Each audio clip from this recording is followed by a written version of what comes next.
Hey guys, it's Alabama Deep, and I'm back. So, okay, we were on our last video. We were working on 2813, where the date was not turning over as the clock hit midnight. Uh, that was what I was asked to fix. So, I did do so, and it's now back on his wrist. Sorry I could not show that on camera, but I'm not used to this darn camera when I'm actually working on something. I guess I need to get a little more comfortable with it. Maybe have a different camera so I can show you some better stuff in better quality. And I'm definitely going to be working on that.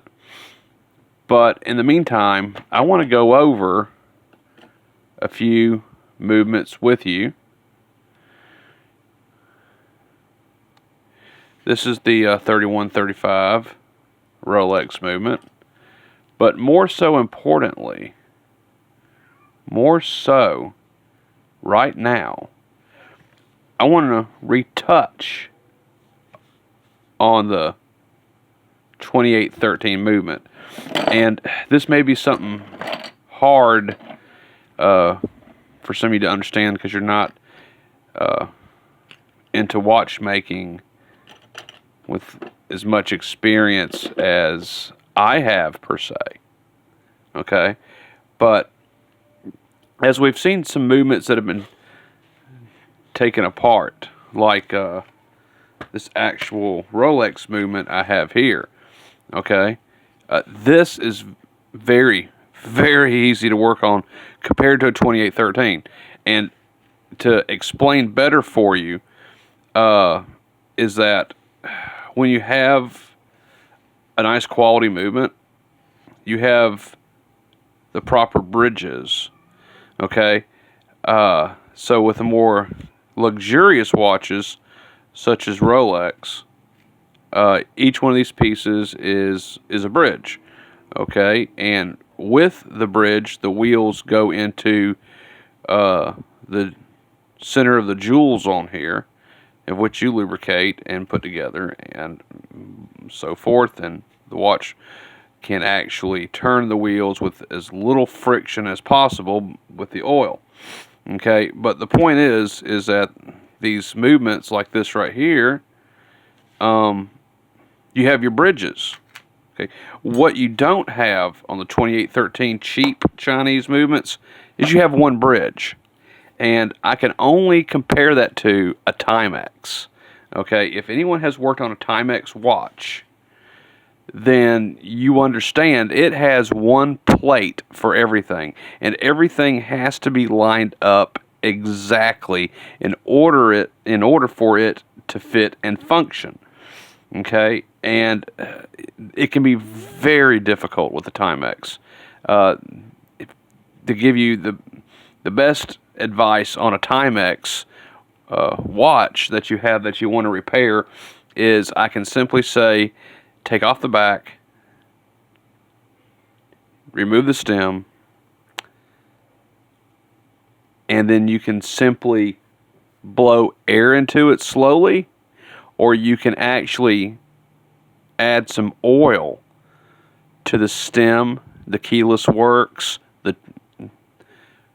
where the jewels would be, but on a Timex you don't have jewels. It's kind of like a dollar pocket watch. It's all metal on metal, and with a little bit of luck, the watch is going to start working again. Now, it may not keep the most perfect time in the world, but it'll start functioning again, and it just may be just a minute off on time a day. And if you change your watches out like I do, for instance, yesterday. Earlier today, I was wearing my homemade Rolex watch, 3135 embalmer apprentice license for the dial, and now I'm wearing my Rolex day date. So I'm changing my watch out. My watch is out constantly, so it doesn't bother me as much, which is a good thing. But if you want a perfectly timed watch and you want everything to go as it should, well, you're going to have to service the watch, clean it, oil it, replace any parts that are worn, and then reassemble. And I'm going to get in a little bit closer on this because I want you to be able to see this. Okay, so this is the 2813 movement that I was telling you about. Okay, and this is the one you saw yesterday when I was taking everything apart off of the watch itself. Okay, now here we go. Now we have everything back together.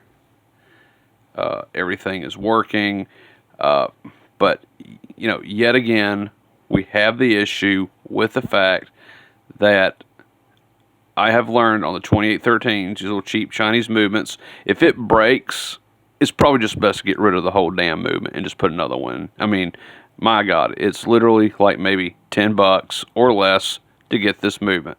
And with that being said, it's really not worth your time putting it back together unless you just want something to practice with. And if you want something to practice with, I wouldn't even really suggest this unless you just wanted to, just do it, I guess. If I was going to start out with anything, I would get a pocket watch. Parts are bigger. Start with that.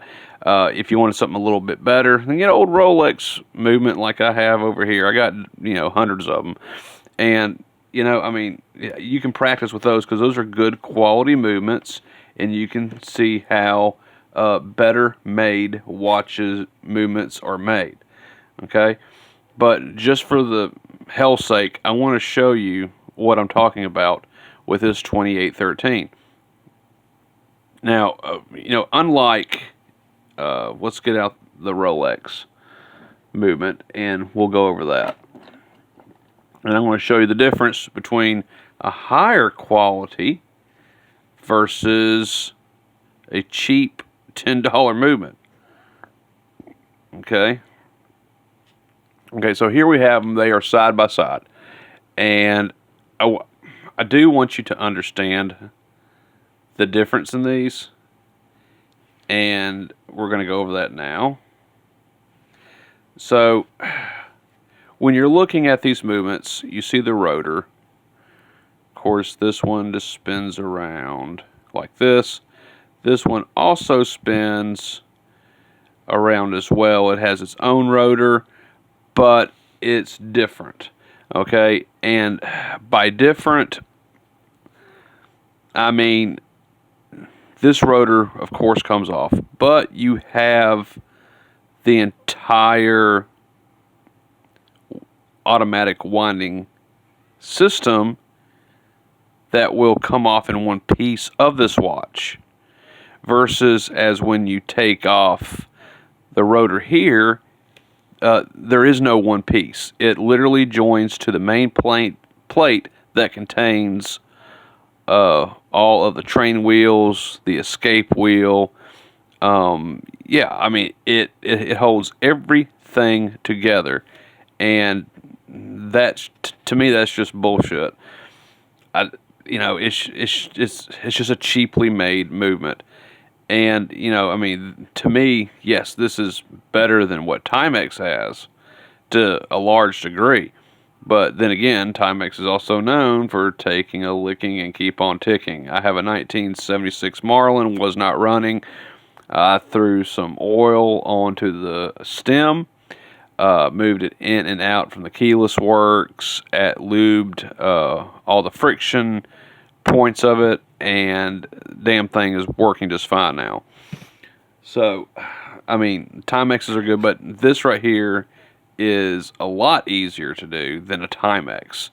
And, all I can say is God love you if you ever work on a Timex and you're able to put that bastard back together, because that, to me, is just a challenge. And that's in relation to this 2813 here, with this entire thing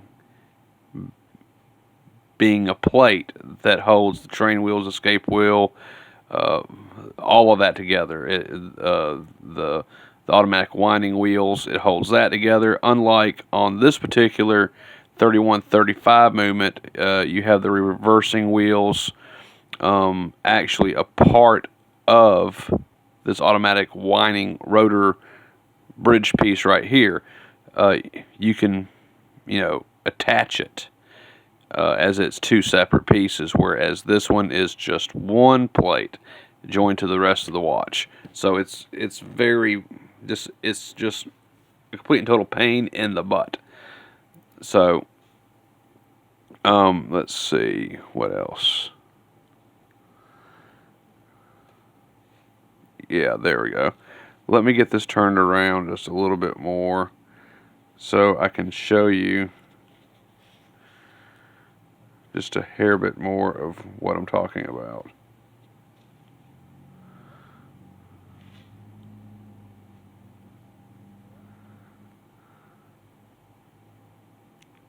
Okay, so here we have it here. A lot of people think that the 2813 looks a lot like a Rolex movement, and to the untrained eye, it does have similarities. I mean, the rotor looks very similar, although it is completely different.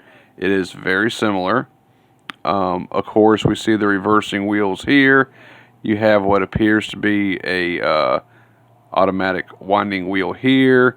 Yeah, but the balance is located here. The balance is not located here on the 3135.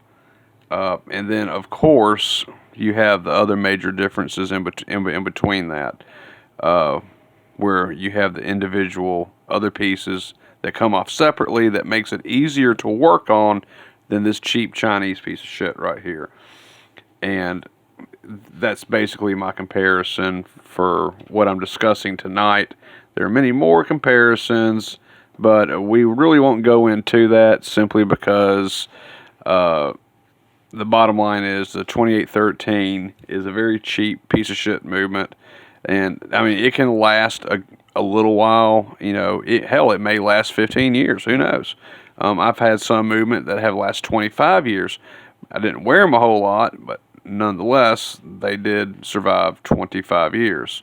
But usually when you get these movements and you want to have a good functioning watch, you're going to want to service this movement automatically. So for the point of this video, you may want to watch the breakdown and take pictures and notes of where everything is. And I'm going to show you a few common mistakes that I'm purposely going to make in this video of what happens if you don't. Mainly the number one mistake that I made when I first started working on these is I did not wind the power down on my movements, and you can take a guess what happened. Yep, first time around I got lucky. I just heard a bzzz, and it was wound down. Another time I did not, and pieces went flying everywhere. So always remember to wind down your movement. Now, of course, being a 2813, we don't care here. If there's power still in this particular movement, you're going to hear and see what happens when you don't, and I mean do not, release all the power from your movement. But nonetheless, I'm going to show you what to do on that if you decide to, remove that power. So, okay, I want to get my optics on, and God love you. If you watch my videos, I'm sorry. Once again, the camera's in the way. God, it's just so hard for me to actually do this with it there hovering above my head, right where my head needs to be able to see this movement. But, I mean, that's okay. We're talking about a piece of crap movement anyway, and it doesn't really matter in my opinion. I will go ahead and say that we will get to a point in one of my videos where we will be going over this particular watch. Okay, now this is a Rolex Day-Date oyster quartz. Bet you didn't know that they made one of these. Well, yes they did. Now the case is not correct, but the dial, the hands, the movement is the real thing. And I was able to get this at a very, very cheap price. Someone thought it was a fake. It turns out it was not, because they did not think Rolex made a movement with a battery. And because of that, the story behind this is that the man who owned this came into the watch store. Okay? Now, the guy that owned the watch store that actually worked on the watches was not there.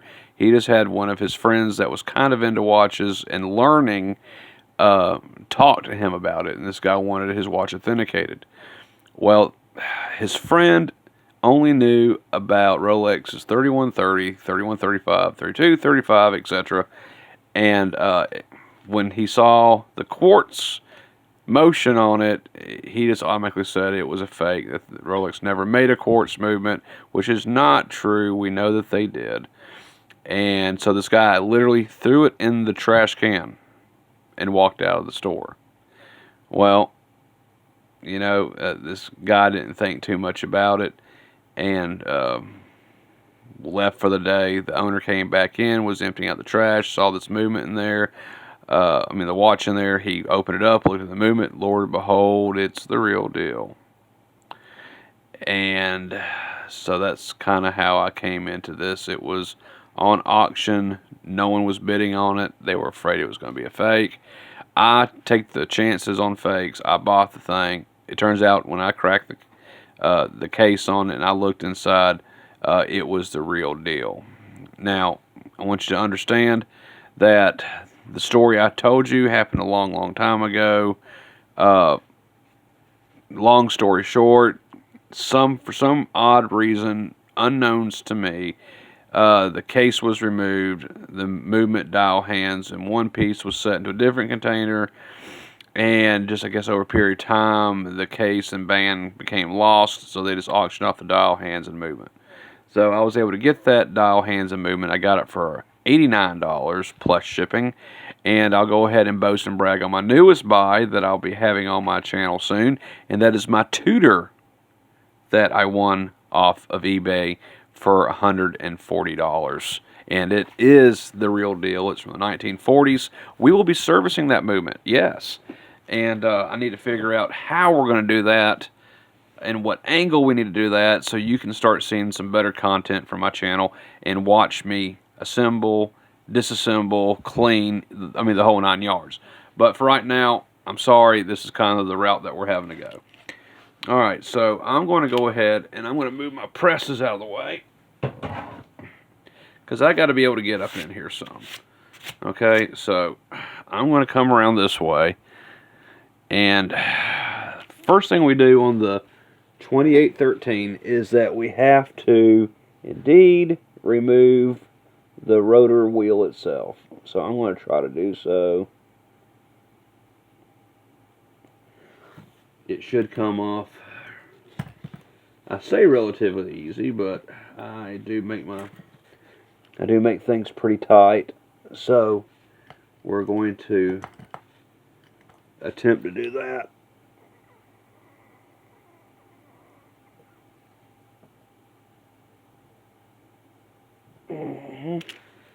I need to adjust that screwdriver.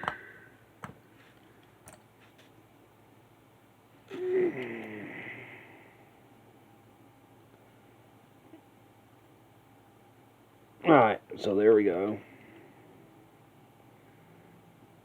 Got that taken off. Okay, so we've already gotten the first screw off of this watch. And it's always a blue screw. There it is right there. We'll set it down here to the side. Okay.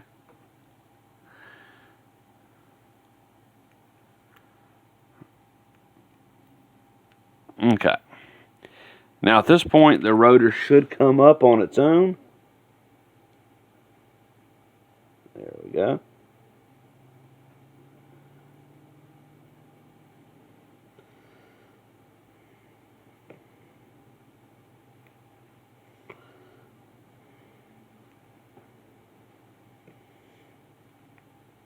So there it is.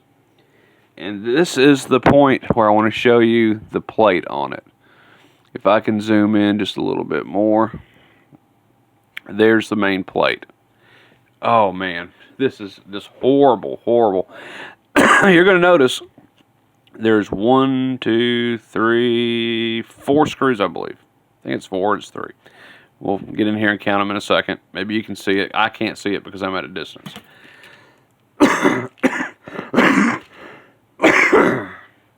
So, okay. So, if you can count the screws on that, you're going to see how many screws holds that plate on. I was thinking it's 4. It might be 3. 1, 2, and 3. So I guess it is 3 thinking about it. I'm going to take a little puff of my cigarette just for a minute.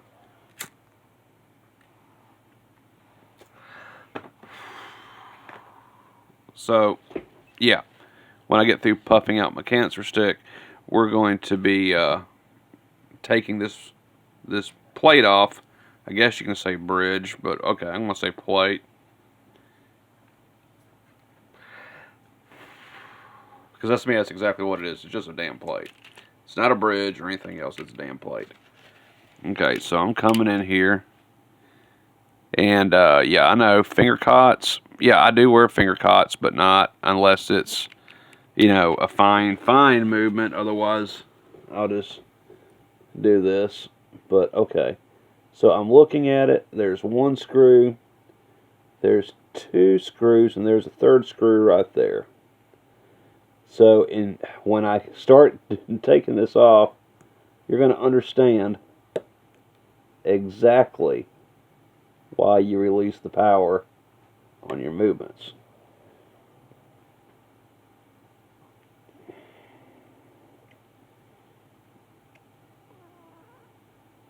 Yeah, okay, I'm going to get my other screwdriver.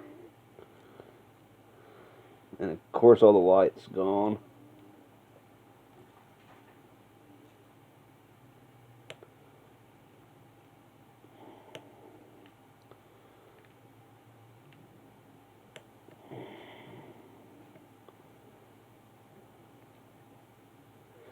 And I would love to be able to see better. I can't see worth a shit.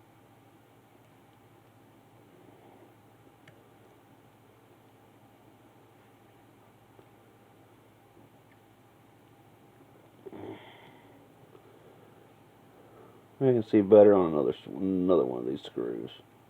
Of course, my head's probably in the way and you can't see anything. But I tell you what I will do for right now. I'm going to turn this over. Or better yet, you know, let me remove this pad. We're going to remove that pad. We're going to use a block instead. Okay. Go with the block. Because I don't need any little cushy stuff going on here.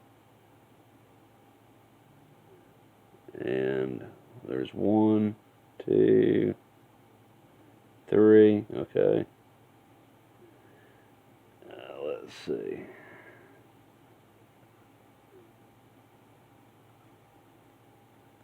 I hate not being able to see.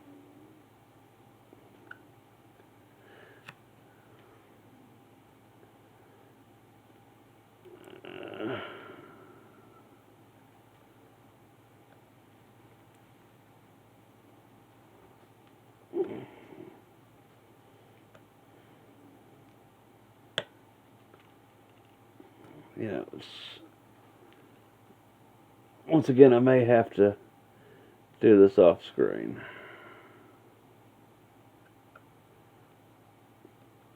I mean, this is just kind of a pain. Understand? I'm going to try to get a little bit more light over here. I need a little bit more light. There we go. Oh, that helps out a tremendous amount. I just don't know if I'm going to be able to get this out. I'm at a different angle.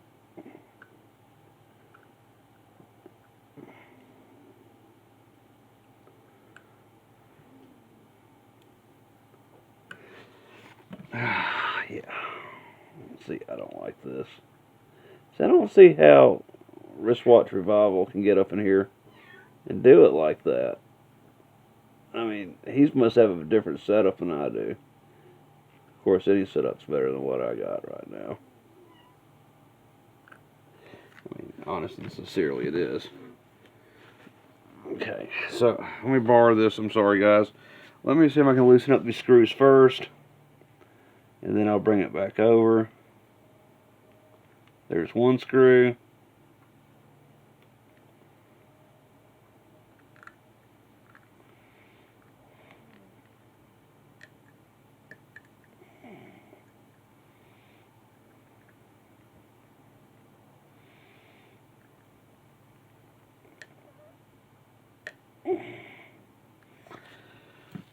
See if I can use this bigger one.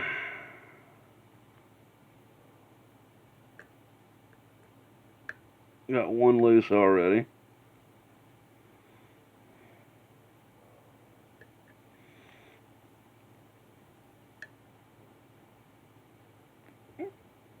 Two loose. Very good. So I do this a lot better when I can actually be right over it.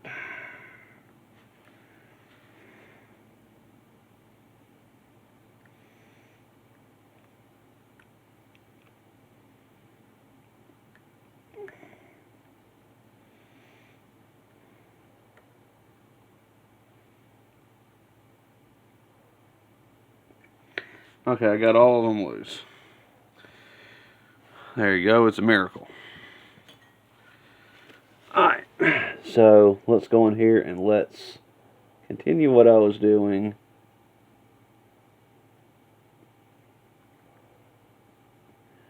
And sometimes I can even go around the screws like that, twirl them on the side, and they can come off.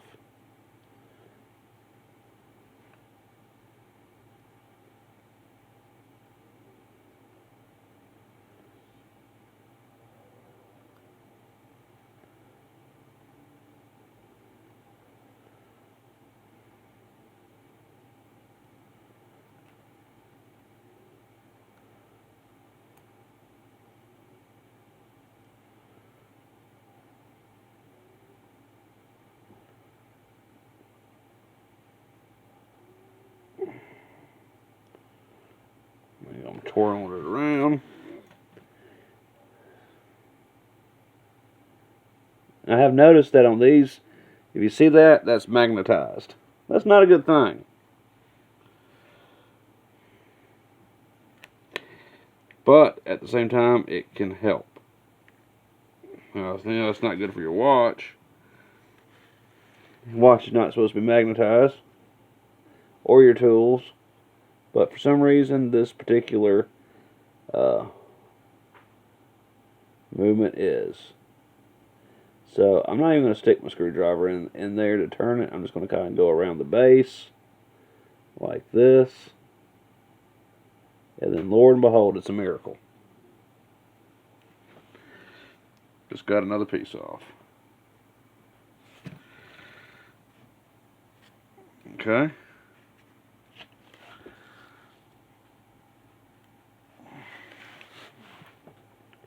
So we got 1, 2, and then finally in third we have the last screw. And I'm going to see, kind of like the other one, if I can go around it in a circle like that. I don't even have to put it in the slot. I just gently go around the movement, screw, and pick up. And as I said, it's magnetized. Don't know why it's magnetized. It shouldn't be.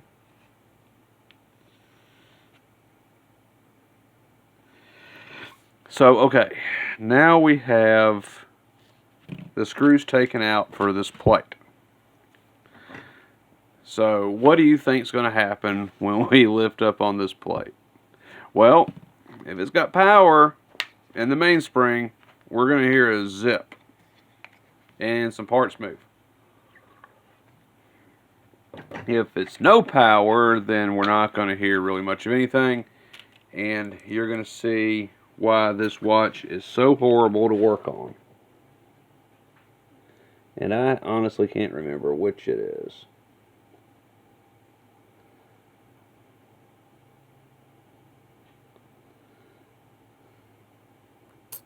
Oh, did you hear that? That's because there was some power still left in the watch. Okay, so this is the inside of the movement with the plate taken off. And let me go ahead, I'm going to zoom out. There you go. Now you can see everything that's going on with it. Alright. Alright. So what are we looking at here? We have train wheels, we have escape wheel, we have the main spring here, and then we have the automatic winding heel right here, and then that would be for your second hand. And I will go ahead and say that this is probably one of the worst watches, like I've said, to try to do a rebuild on, because look at that. I mean, you have those parts. See, how many do you have? You've got 1, 2, 3, 4, 5. Okay, 5, 6, because that's a high friction point there. Yeah, you have like 6 pivots that you've got to match up to get this back on. How easy do you think that's going to be? Well, not really too easy. It's a pain in the rear, and that's why it's so horrible to try to work on. But I want y'all to take a moment to look at this. This is on, like I said, on the inside of a 2813. Okay. And if you decide to work on one of these, Lord help you, then in order to get this plate back on, you just got to match up the train wheels, the automatic winding wheel, the mainspring barrel, the escape wheel, and then you have your high friction point here. You just have to match up all your pivots and hopefully get this to seat properly back onto there. Alright. Now, if I was to try to do this with the camera in my way, I'm probably going to screw it up. I have everything, it appears to be in the proper place. I'm fixing to put this back on it, considering I've already taken it apart once before in the last video and got it back together. We are not going to try to do that with the camera over